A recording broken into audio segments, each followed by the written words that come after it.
يوصيكم الله في أولادكم للذكر مثل حظ الأنثيين فإن كن نساء فوق 2 فلهن ثلثا ما ترك وإن كانت واحدة فلها النصف ولأبويه لكل واحد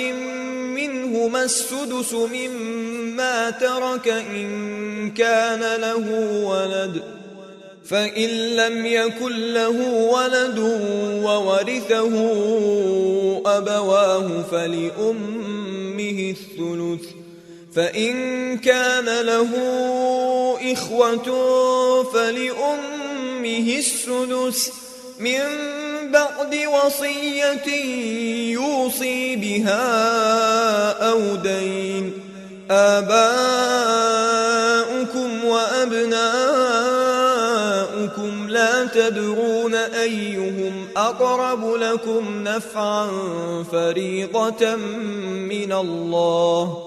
إن الله كان عليما حكيما ولكم نصف ما ترك أزواجكم إن لم يكن لهن ولد فإن كان لهن ولد فلكم الربع مما تركن من بعد وصية يوصين بها أو دين ولهن الربع مما تركتم إن لم يكن لكم ولد فإن كان لكم ولد فلهن الثمن مما تركتم من بعد وصية توصون بها أو دين وإن كان رجل يورث كلالة أو امرأة وله أخ أو أخت فلكل واحد منهما السدس فإن كانوا أكثر من ذلك فهم شركاء في الثلث من بعد وصية يوصى بها أو دين غير مضار وصية من الله والله عليم حليم تلك حدود الله ومن يطع الله ورسوله يدخله جنات تجري من تحتها الأنهار خالدين فيها وذلك الفوز العظيم ومن يعص الله ورسوله ويتعد حدوده يدخله نارا خالدا فيها وله عذاب مهين واللاتي يأتين الفاحشة من نسائكم فاستشهدوا عليهن 4 منكم فإن شهدوا فأمسكوهن في البيوت حتى يتوفاهن الموت أو يجعل الله لهن سبيلا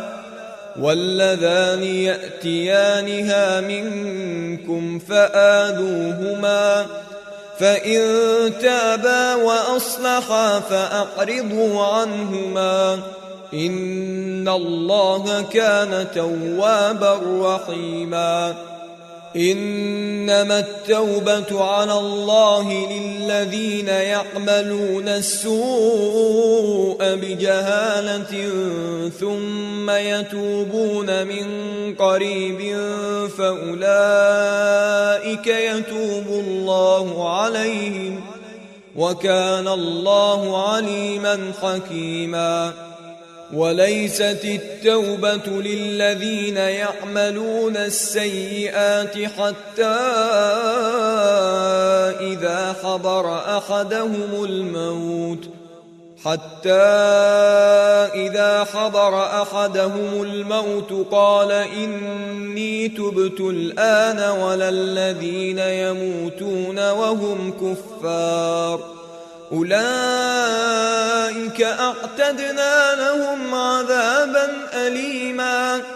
يا أيها الذين آمنوا لا يحل لكم أن ترثوا النساء كرها ولا تعضلوهن لتذهبوا ببعض ما آتيتموهن إلا أن يأتين بفاحشة مبينة وعاشروهن بالمعروف فإن كرهتموهن فعسى أن تكرهوا شيئا ويجعل الله فيه خيرا كثيرا.